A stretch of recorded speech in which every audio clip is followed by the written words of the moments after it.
Cette image que vous voyez est bien réelle. Elle a été prise au centre hospitalier départemental CHU des Borgous à Parakou.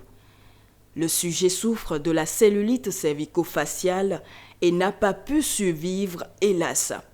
Le danger est allé très vite et même les spécialistes, malgré toutes les tentatives, n'ont pas réussi à le contourner. C'est des patients qui viennent dans un état fébrile, d'autres sans fièvre du tout, et c'est trompeur. Et quand vous les observez, vous voyez, ils ont une tuméfaction, c'est-à-dire la face qui est gonflée, le cou aussi, parfois le thorax. D'accord? Ça voudrait dire qu'il y a quelque chose de sérieux qu'il y a derrière. Voilà. Donc, en dehors de la fièvre, de la tuméfaction, vous avez des patients qui n'arrivent plus à ouvrir la bouche. On parle du trismus dans notre jargon. Voilà. Et quand c'est comme ça, vous allez me demander, mais comment on les prend en charge? Il faut dire que c'est suffisamment grave de telle manière qu'on ne peut pas dire d'emblée, quand on les reçoit, qui vont s'en sortir ou pas. Chaque mois, au moins une dizaine de personnes atteintes de la cellulite cervico-faciale est reçue ici dans cet hôpital.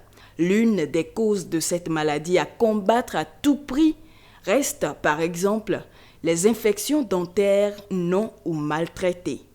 Vous avez aussi les origines pharyngiques, c'est-à-dire les infections de la gorge, communément on parle d'angine, de pharyngite traînante, mal traitées et qui peuvent se compliquer et aller au-delà du site initial. Des germes en aérobie très virulents et hostiles à l'oxygène sont mis en cause ici. Dans les cas les plus extrêmes, la cellulite cervico-faciale peut présenter une plaie au niveau de la poitrine très souvent. C'est ce qu'on appelle dans le jargon de la médecine moderne la gangrène gazeuse. Cette patiente n'est pas dans le cas, mais est aussi touchée par la cellulite cervico-faciale.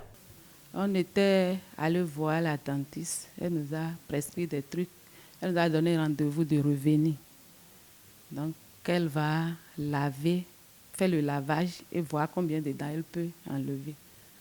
Bon, le rendez-vous ne vient pas et elle est devenue. Elle n'arrive plus à parler.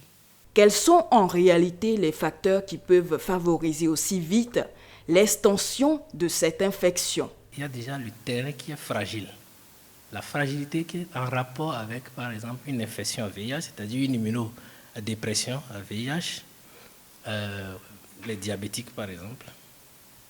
Les sujets qui sont sous traitement, sous corticothérapie au long cours, ça entraîne une immunodépression et ça peut favoriser l'extension donc, de l'infection.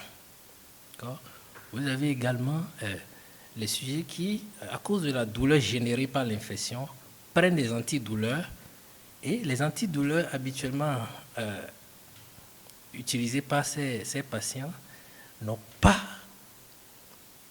comme seul effet que de traiter la douleur. D'accord? C'est plutôt, c'est souvent associé à des anti-inflammatoires. D'accord? C'est ce qui fait que la douleur, ils sont tout de suite soulagés pendant que l'infection évolue. Éviter l'automédication, oui, mais les spécialistes otorhinolaryngologistes conseillent surtout une consultation rapide en cas d'infection dentaire ou de la gorge.